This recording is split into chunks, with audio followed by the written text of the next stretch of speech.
Poesia di San Giuseppe.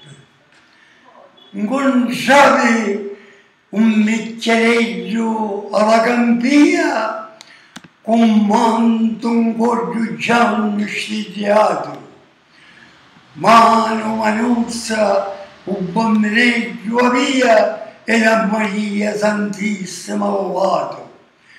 Sprovvista e senno fuori alla sciania e a mano manco un bastone adornato e domandando che lo risetto io, però era di tutti reputato.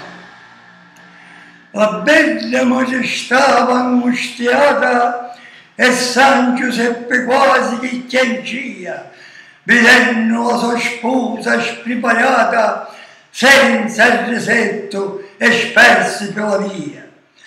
Stanchi e abbattuti per la camminata, non sapeva e fangi mentre che piovia.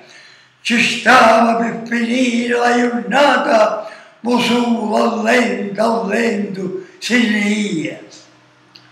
San Giuseppuzzo bello, glorioso, tenne consigli allora con Maria, dicendoci scendiamoci d'aiuto, con speranza se qualcuno ci rapia. Con lo suo santo bastone meraviglioso, verrete una porta toppolia, domani la paciona come uso, con toppolia nella porta via. Rispose San Giuseppe assai amoroso, siamo Gesù, Giuseppe e Maria, se giunete un alloggio senza abuso, perché veniamo di lontano via. Allora la paciona a voce forte, tutta contenta e pazza d'allegria, guardamente c'era per le porte, dicendo, già siete tutte in casa mia. Sto giorno in paradiso c'è festino, suonano l'angeleggi in melodia, vedendo in questa casa un bambino, cantiamo tutti quanti in allegria.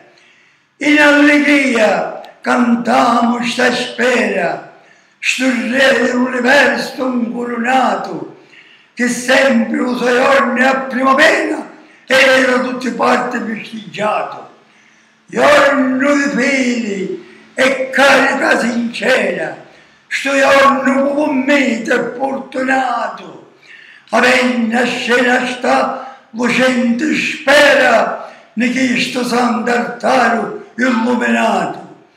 Illuminato e pieno di splendori, viva gridiamo tutti in allegria, viva sta cena a mentorro s'asciuri, viva lo santo pace in compagnia, viva lo Padre eterno che è l'autore, e io continuo viva che viva il nostro santo protettore, viva Gesù, Giuseppe e Maria, Santo Spirito, lo Santo Padre in compagnia, viva Gesù e Giuseppe, viva!